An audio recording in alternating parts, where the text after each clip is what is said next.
Hello दोस्तों, मेरा नाम है अरुण कुमार। एक बार फिर से नीट स्टडी यूट्यूब चैनल में आपका स्वागत है।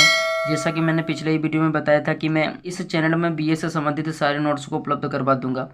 आज हम लोग BA first year semester 2 geography honours core 4 का वेरी इंपॉर्टेंट क्वेश्चन देखने वाले हैं। ठीक है, तो वीडियो को स्किप नहीं कीजिएगा। तो चलते जल्दी से वीडियो को स्टार्ट करते हैं। आज का प्रश्न है, भूमंडलीय तापन या ग्लोबल वार्मिंग से क्या आशय है? भूमंडलीय तापन के कारणों को स्पष्ट कीजिए। ठीक है, तो चलते जल्दी से हम लोग इसका उत्तर देख लेते हैं। इसका उत्तर है, सामान्य अर्थों में भूमंडलीय तापन या ग्लोबल वार्मिंग का आशय पृथ्वी के औसत तापमान में वृद्धि से है। ठीक है, पृथ्वी का औसत तापमान लगभग 14 डिग्री सेल्सियस होता है। तो इसे हम लोग एक बार फिर से समझते हैं। ठीक है, जैसे सामान्य अर्थों में भूमंडलीय तापन जो है या ग्लोबल वार्मिंग, हम कह सकते हैं कि ग्लोबल वार्मिंग, इंग्लिश में से ग्लोबल वार्मिंग कहा जाता है, का आशय पृथ्वी के औसत तापमान में वृद्धि से है। ठीक है, पृथ्वी का औसत तापमान लगभग 14 डिग्री सेल्सियस होता है। ठीक है, आगे हम लोग देखते हैं। आगे है, जब पृथ्वी के औसत तापमान में मानवीय या प्राकृतिक घटनाओं के कारण वृद्धि होती है तो इसे ही भूमंडलीय तापन या ग्लोबल वार्मिंग कहा जाता है। मतलब जैसे पृथ्वी का औसत तापमान 14 डिग्री सेल्सियस होता है, इसमें थोड़ी सी वृद्धि हो जाएगी तो इसे ग्लोबल वार्मिंग या भूमंडलीय तापन के नाम से जाना जाएगा। ठीक है, तो आगे हम लोग देखते हैं। आगे है, पृथ्वी और पृथ्वी के चारों ओर गैसें फैली हुई है जिसे वायुमंडल के नाम से जाना जाता है। ठीक है, जैसा कि हम लोग जानते हैं कि पृथ्वी और पृथ्वी के चारों ओर गैसें फैली होती है, उसे वायुमंडल कहा जाता है। ठीक है, जब सूर्य से आने वाली किरणें पृथ्वी के वायुमंडल से होकर गुजरती है तो वह पृथ्वी के सतह से टकराकर पुनः वापस लौटती है। ठीक है, तो जब सूर्य से किरणें आती है तो वह वायुमंडल से होते हुए पृथ्वी के सतह से टकराती है। ठीक है, और पुनः वापस लौटती है। और वापस लौटने के क्रम में कई तरंगे वायुमंडल के बाहर चली जाती है। ठीक है, और कई तरंगे वायुमंडल के द्वारा अवशोषित कर लिए जाते हैं। ठीक है, और जब जैसे सूर्य से जब तरंगे आती है तो वह पृथ्वी के सतह से टकराकर पुनः वापस लौटती है। ठीक है, और कुछ तरंगे वायुमंडल के बाहर चली जाती है और कुछ तरंगे वायुमंडल के द्वारा सोख लिया जाता है। ठीक है, आगे हम लोग देखते हैं। इसी अवशोषण के घटना के क्रम में CO2 और जलवाष्प एक कुछ ऐसे गैस हैं जिनके माध्यम से अवशोषण ज़्यादा होता है। ठीक है, तो जो मतलब अवशोषण की प्रक्रिया होता है जिसमें CO2 अर्थात कार्बन डाइऑक्साइड और जल वाष्प ऐसे होते हैं जो सूर्य की किरणों को ज़्यादा अवशोषित करते हैं। ठीक है, इन्हीं के चलते पृथ्वी के वायुमंडल का तापमान बढ़ जाता है। ठीक है, इन्हीं के चलते पृथ्वी के वायुमंडल का तापमान बढ़ जाता है। इसी तापमान बढ़ने की घटना को भूमंडलीय तापन ग्लोबल वार्मिंग के नाम से जाना जाता है। ठीक है, और इस घटना की प्रक्रिया को हरित गृह प्रवाह ग्रीन हाउस इफेक्ट्स के नाम से जाना जाता है। ठीक है, इसे एक बार हम लोग और समझते हैं। जैसे मान लेते हैं यह सूर्य है, यहाँ से कुछ किरणें आया। ठीक है, और यह पृथ्वी है, इसके चारों ओर वायुमंडल है।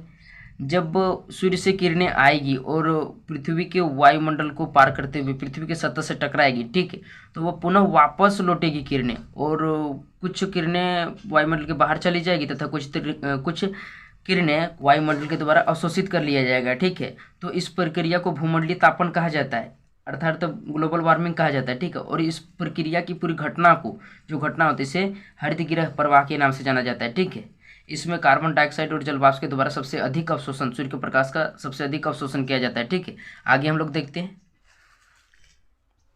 आगे है, भूमंडलीय तापन या ग्लोबल वार्मिंग के निम्नलिखित कारण है। ठीक है, तो हम लोग देखते हैं कि पहला कारण कौन है। पहला है ग्रीन हाउस गैसों की बढ़ती मात्रा। तो जो पहला कारण है भूमंडलीय तापन का, वह है ग्रीन हाउस गैसों की बढ़ती मात्रा। ठीक है, हम लोग देखते हैं इसमें क्या है। विद्वानों का मानना है कि ग्रीन हाउस गैसें ही वे मूल कारण हैं जिसके कारण पृथ्वी पर तापमान बढ़ता है। ठीक है, तो आगे हम लोग देखते हैं। इन ग्रीन हाउस गैसों में CO2 यानी कार्बन डाइऑक्साइड, CH4 यानी मीथेन, CFC यानी क्लोरोफ्लोरोकार्बन और O2O3 यानी ओजोन गैस और N2O यानी नाइट्रस ऑक्साइड जैसे गैस शामिल है। ठीक है, तो ग्रीन हाउस गैसों में ये सारी गैसें शामिल हैं। आगे हम लोग देखते हैं इसमें क्या है।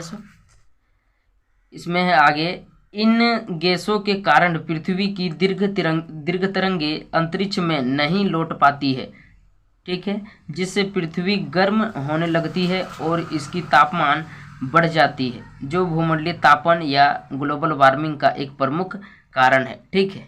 इन गैसों के कारण ही जब सूर्य की किरणें आती है, ठीक है, तो पृथ्वी के वायुमंडल के द्वारा ही अवशोषित कर लिया जाता है, कुछ तरंगे ही बाहर निकल पाती है, ठीक है, जो भूमंडलीय तापन या ग्लोबल वार्मिंग का एक प्रमुख कारण होता है, ठीक है। आगे हम लोग देखते हैं भूमंडलीय तापन का दूसरा कारण है वन विनाश। तो हम लोग देखते हैं इसमें क्या लिखा हुआ है। इसमें है वन विनाश तथा भूमंडलीय तापन में घनिष्ठ संबंध है, ठीक है।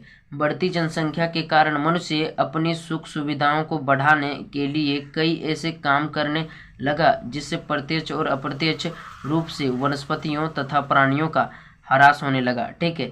जब विश्व की जनसंख्या बढ़ने लगी, ठीक है, तो मनुष्य अपनी सुख सुविधाओं को बढ़ाने के लिए कुछ ऐसे कार्य करने लगा जिससे प्रत्यक्ष और अप्रत्यक्ष रूप से वनस्पतियों तथा प्राणियों का ह्रास होने लगा, ठीक है।